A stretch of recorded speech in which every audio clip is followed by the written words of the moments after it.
Hi. Hi. Can you hear?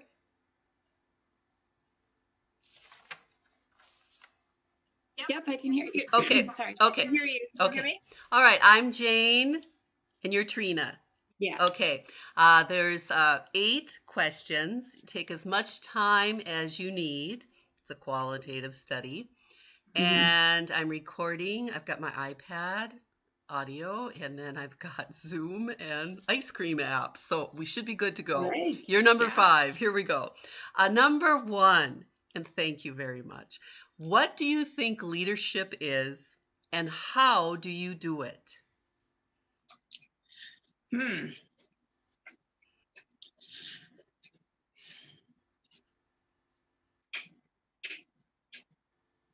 And we can stop and go on to number 2 and come back to it. Yeah, maybe that's a good idea. I wasn't really prepared for such a broad question. Okay, we'll go to 2. Ready? Okay. All right. And you'll be mulling it now. Number 2, what kind of support have you had to ensure your professional success? Well, I think I've been lucky to have really good mentors throughout my career, and that's been incredibly helpful. I've participated in some professional development opportunities as well through EDUCAUSE and through NWAC, which have been fantastic. I recently finished the NWAC Leadership Development Program, and that was a really amazing experience for me. But yeah, primarily it's been through having mentors both at my institution and elsewhere who've really shown me, how to lead my relatively small but sometimes challenging team effectively, and how to make them want to do their best work, and how to keep on going when things are difficult. So yeah, just lots of great people who've been really fortunate. I mean, I've been really fortunate to have them take the time to work with me and let me learn from their examples. Okay. Number 3, what qualities did your support network system demonstrate? Um, I think the main thing that comes to mind, well, two things: generosity, just incredible willingness to share their time and their knowledge, and also transparency, being really open and candid to the extent possible about what these challenges look like, and even going so far as to work through specific challenges with me that they were having with their own teams, that I found really inspiring and really encouraging, that they would have that level of trust in me. And also it gave me a really good sense of, what was going on elsewhere in my organization in particular, and let me know that I wasn't alone. So I think those are the two main things that have really helped me. Okay. Number 4, what is one piece of advice that you got early on in your career? Over communicate. Don't be afraid. If you think you're over communicating, you over communicating, you probably are basically okay. So just always be communicating, always be looping people in, and always be telling people what you want them to know and what they should know. So I think that's something I have to keep on hearing, I think, but it's been, and just the most important thing for me to keep in mind. And whenever I sort of stray away from that, that's when I find myself getting into trouble. So yeah, definitely communicate, and then communicate some more, and communicate again, and just keep on doing it. Number 5, can you talk about your career path and what you have learned? Yes. So my career path is pretty unconventional, I think, in some ways. My graduate studies were in French poetry, and I do have a PhD, and imagined at one point in my life that I would be very happy being a professor. And turned out that that was not really a life that was accommodating enough for my needs. And so I realized that I would need to look at other kinds of directions in order to have the flexibility I needed in my personal life. And so I was not particularly afraid of or intimidated by technology. I had grown up around a lot of it, and I had a solid background in teaching. And so, with that combination of um, assets, I guess, I was fortunate to find a very entry level half-time position as an instructional technologist at my current institution, supporting the foreign languages and the language lab in particular. Um, the reporting structure for that position was very unusual and somewhat ill-advised. It was a brand new position that had been created basically because the faculty demanded it, and it reported directly to whichever faculty member who was in charge of the academic division at the time. And so it rotated every 2 years, and half the time it was someone from the English department. So they didn't particularly care much about the foreign languages. And so it was a very interesting experience. And I was really lucky early on to sort of make friends with the computing department and start collaborating with them a lot. And after a couple of months, they offered me an additional 0.5 FTE to do more general instructional technology support. And had a great experience there, enjoyed that much more, enjoyed working within the IT organization much more. And over the next couple of years, sort of transitioned out of the position reporting to the faculty and into IT full-time. And at that time, my boss had the amazing vision of creating a brand new department of instructional technology, which at that point consisted of me, and managed to get that 0.5 line from the languages brought over to that department. So then it was me plus an additional 0.5 person. And from there on, we were able to advocate for some new positions as sort of new programs came online and new buildings got built, and get to the point where we now have 3 instructional technologists and an open source developer in my department in addition to me. So basically built the department from scratch. I've been the director now for just over 5 years. And so, yeah, that's where I am right now. And it's been a very exciting ride. Number 6. What in your previous positions brought you to where you are today or informed your leadership style? I think I learned a lot from my time teaching at my previous institution, just the importance of really clear communication and being able to sort of tailor my message to a variety of audiences in order to make sure that it was getting through and having the impact that I wanted. I think that's been one of the most important things that I learned, instead of just assuming that, because it came out of my head in this particular way, which just automatically makes sense to everyone. And so that's been really useful over the years. I think I've gotten much more confident about really being a visible leader, and rather than sort of confining my, sphere of influence to my little department, trying to have a bigger impact on both the whole computing division and also my institution at large. It's a very small institution. We have 1,400 students approximately. And so it's, a tiny, tiny place. But, and so it's pretty easy to sort of have a certain amount of voice in things and get recognized. And so I think I've definitely gotten more and more confident about doing that kind of thing. And I noticed that when I do that and I do speak up, it kind of makes my team take me even more seriously. I mean, I think we have a great relationship to begin with, and they value that I'm sort of really open with them about things that are going on campus. But when they see me sort of speaking up and participating in conversations, wider conversations on campus, I think they really appreciate that a lot. Okay. What has been successful in your career path, and what would you have done differently?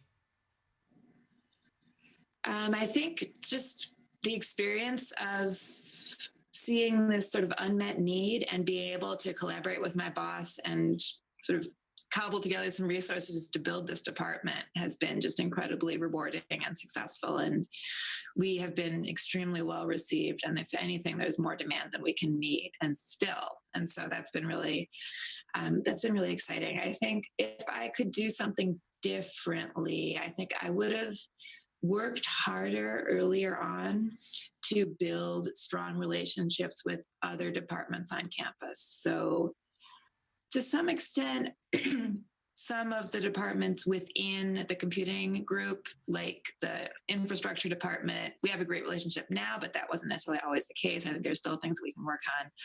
But also places like the library and our academic support division and student services, we collaborate on lots and lots of different projects, and it's gotten really natural for us to do that. But that has taken a lot of work and time, and I think it wasn't until recently that I really took that seriously as a need and stopped sort of being so territorial about, you know, who does what and who people think of and who people talk to about X and Y things, when really what's important is making sure that our users are getting the support that they need wherever that's coming from. And so it's only been in the last few years that I've really been kind of consciously working on those collaborations and building those relationships. Before that, they kind of happened more or less, but they didn't always. Sometimes there was more sort of adversarial stuff going on than would have been ideal. So I would have worked on that earlier on. I think I also, sorry. Hindsight always. Yeah, exactly. The other thing I think I would have perhaps liked to do earlier in my career is develop my technical skills a little bit more. You know, coming from the background that I did, I've always been kind of learning on the job, and there's always been lots of other things to do. And I take my staff's professional development extremely seriously, but I haven't always sort of set aside time for my own in the same ways. And so I feel like my technical background is pretty lacking. And so that's a kind of area of constant insecurity for me, especially when I try and enter into big conversations about, you know, the IT infrastructure and server configurations and things like that, and get kind of lost in the jargon and the acronyms. So yeah, that's something I would have liked to do earlier. I'm going to try and do it now. Okay, should we go back? I want to leave number 8 to number 8. Can we go back to the first one? Okay. What do you think leadership is, and how do you do it? Okay. I think leadership is a couple of things. So giving people who you're leading an example to follow and modeling the kind of behavior that you'd like to see and the kinds of relationships that you'd like them to have with the people they work with.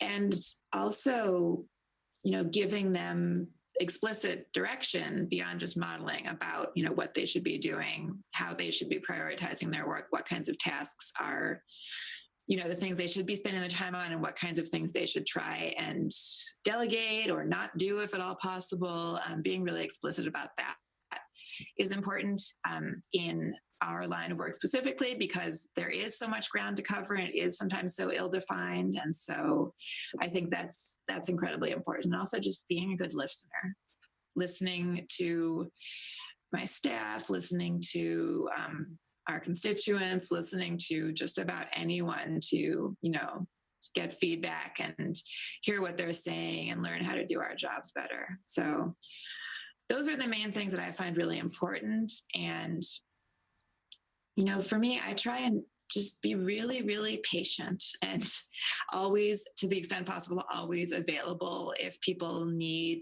have questions or problems, or just want to run something by me or talk something over.